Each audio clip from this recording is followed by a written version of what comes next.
Happy Easter, I'm Pastor Andy, and I am so pumped for what is about to happen. But before we get started, there's only one thing you need to know, and that is that Easter Jam, this service, is for everybody in your family.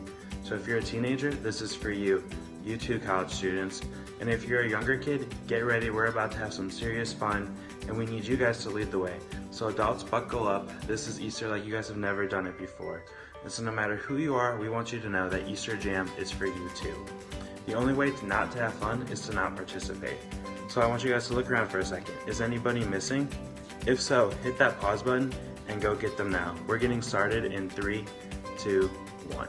Easter, a time for fake grass, plastic eggs, these things, chocolate bunnies, and people dressed as bunnies. And then there are the weird parts of Easter, like fake grass, plastic eggs, these things, chocolate bunnies, and people dressed as bunnies, which is interesting. But what does all this stuff have to do with Easter? And if this holiday is about more than candy and wearing uncomfortable clothes to church and lunch with your relatives, what makes Easter happy?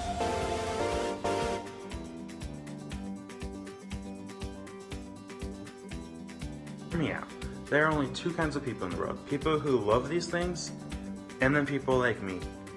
I just don't get it. How do you eat something that's so cute and so grainy? So let's see how your family feels though. Show me a thumbs up if you love to eat these things. And then give me a thumbs down if you don't. Okay. There are a lot of different opinions out there. But no matter how you feel about eating Peeps, you guys are going to love this game. Your family is going to face off in the greatest Peep jousting competition of all time. I'm going to explain how it works, and then I'll tell you guys when to start. So first, divide your room into 2 teams. Next, take 2 Peeps and assign them to a team. If you don't have any Peeps, no worries. Regular large-sized marshmallows will also work. Then Team A gets Peep A, and Team B will get Peep B. If you want, you can come up with cooler names like Lord Sugarcoat or Sir Sprinkles. Anything like that, you guys will get the idea. You can also use a marker or a Sharpie to decorate your Peeps. You can give them a mustache, give them some mean eyebrows or a fancy outfit. Let your creative juices flow. Next, you need to prepare your Peeps for battle. So you're going to take your Peep and a toothpick, and you're going to stick the toothpick into the Peep to prepare it for battle. Imagine the toothpick is like a lightsaber or a joust or a sword. It just depends on how serious your family is about this competition.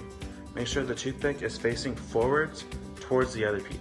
Place the 2 combatants on a microwavable plate. No social distancing is necessary, and you want the Peeps to be close together and facing one another.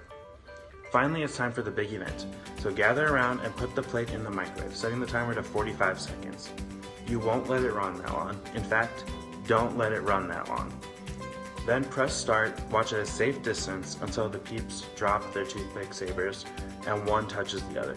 The toothpick that touches the other Peep first wins. And as soon as this happens, you're going to want to stop the microwave.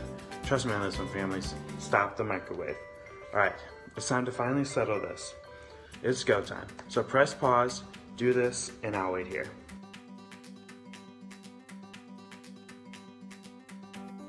How did it go? Who won? We would love to see your pictures. I have to admit, that was a lot more fun than I thought it was going to be, but also this happened. Are you guys ready for another game? For this one, you're going to need a laundry basket and socks.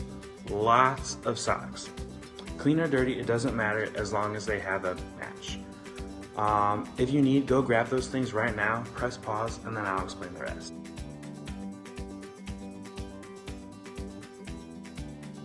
Got your basket and socks? Great. Now choose 2 people to play. You'll also need 2 people to be scorekeepers. To get started, dump all the socks in a pile on one side of the room. But don't worry, moms, those socks will make their way to the basket real soon. Then on the other side of the room, place the basket.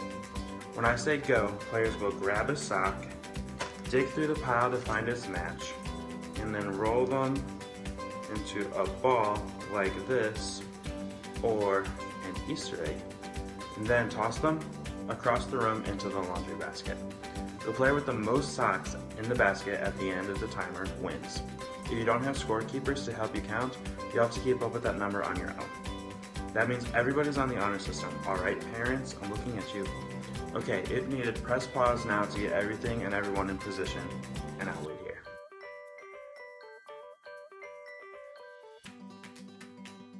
Is everybody ready? Great. We're putting a 1-minute timer on the screen.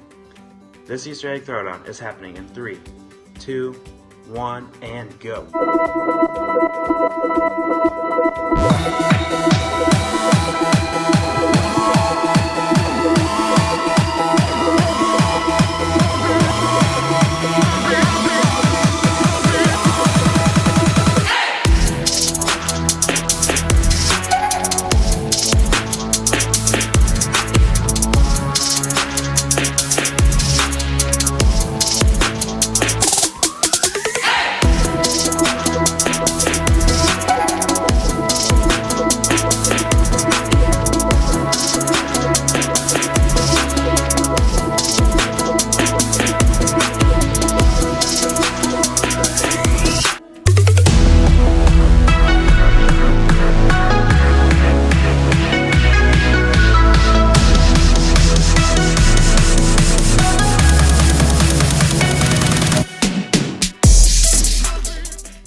Alright, families, come back over here. Who won? Okay, that was wild. Whoever won gets socks. Alright, just kidding. But adults, make sure whoever won the challenge gets a special treat today. Maybe one of those melted peeps from earlier. Okay, on second thought, maybe not. I hope you're having fun so far. We're celebrating because today is Easter. If you don't know the whole story of Easter, that's okay. Today we'll talk about what makes today, maybe more than any other day, a happy day. But before we get there, I know you have a lot of family and friends who would love to hear from you. And to make that happen, you have a few options. So pause this video and pick one of the challenges on the screen to wish your peeps a happy Easter.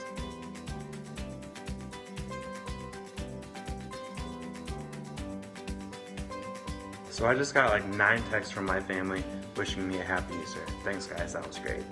Even though we're celebrating a little differently than we have before, that's okay. Easter is still happy. And that's not just because of peep wars and Easter baskets and chocolate bunnies. Although those things are awesome, it's still happy because of what happened thousands of years ago at the first Easter. It's the world's most powerful story, yet it's so simple. So simple, in fact, that it can be told with laundry. Check this out, guys.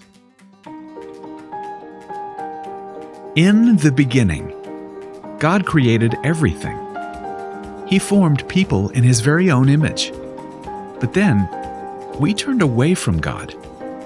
Sin entered the world, like a dark stain. Still, God loved us so deeply that He made a plan to rescue us. At just the right moment, God sent His very own Son, Jesus, to live among us. Jesus healed hearts, and minds, and bodies. Thousands gathered to hear Him teach. Instead of giving lots of new rules, Jesus turned things upside down by making it simple. Love God, love others. After 3 years of traveling and teaching, Jesus and His disciples entered Jerusalem to celebrate the Passover feast. Huge crowds gathered to welcome Him. But while the crowds cheered for Jesus, the religious leaders made plans to arrest Him.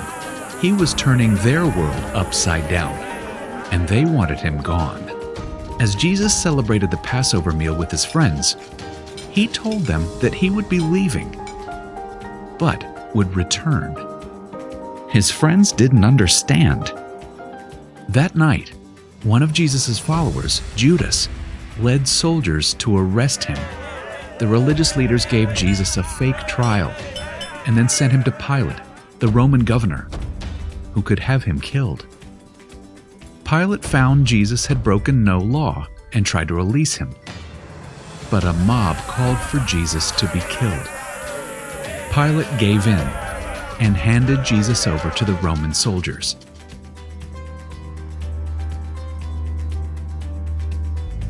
Jesus was forced to carry the heavy beams of His own wooden cross.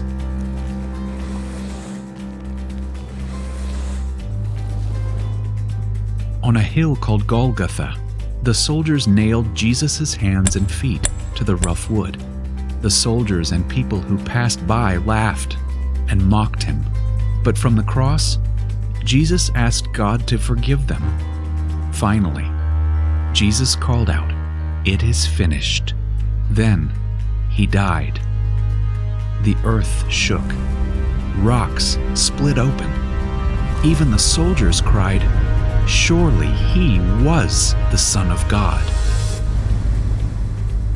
One of Jesus' followers took his body and placed it in a tomb cut from the rock. A huge stone blocked the entrance. Jesus' friends were devastated. They had believed that Jesus was the one God promised, the one who would rescue them, but now he was gone. Their whole world had turned upside down. Jesus' friends stayed hidden in fear for 3 days. But early Sunday morning, Mary Magdalene, a close friend of Jesus, hurried to the tomb. She planned to anoint Jesus' body with special spices. As Mary neared the tomb, she saw the stone had been rolled away. The tomb was empty. Mary turned to see a man standing near. She didn't recognize him until he said, "Mary." It was Jesus, alive. Jesus told her, "Do not hold on to me. I have not yet ascended to the Father. Instead, go to those who believe in me." Jesus, God's Son, became like us to lay down his life. Through God's power, he defeated death for all of us, and sin was washed away. One day, he's promised to return, so we can live with him forever.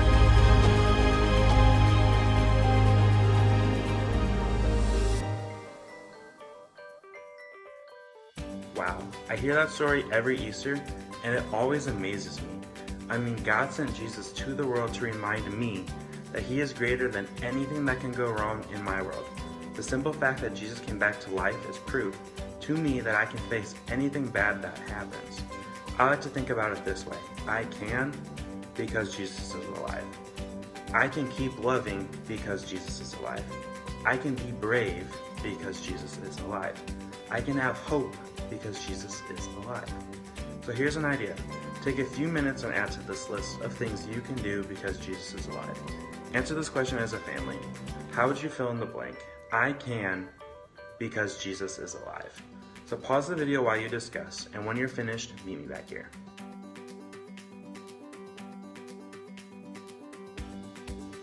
I love conversations like this because remembering what God has done in the past helps me to trust him with what's going on in my life right now. And I hope that's true for you too.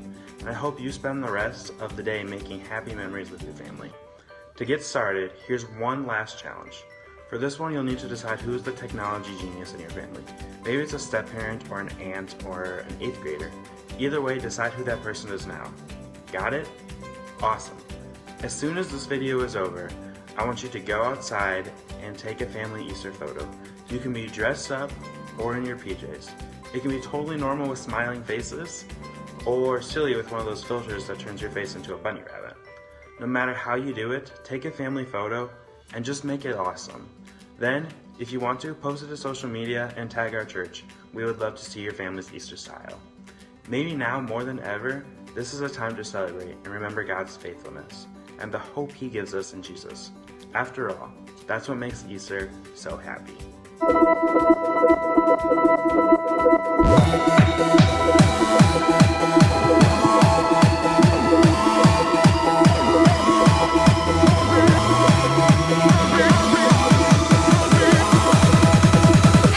The greatest day in history. Death is beating, you have rescued me. Sing it out, Jesus is alive. Cross the empty grave, life eternal, you have won the day. Shout it out, Jesus is alive. He's alive. Oh, happy day, you wash my sin away. Oh, happy day, I'll never be the same.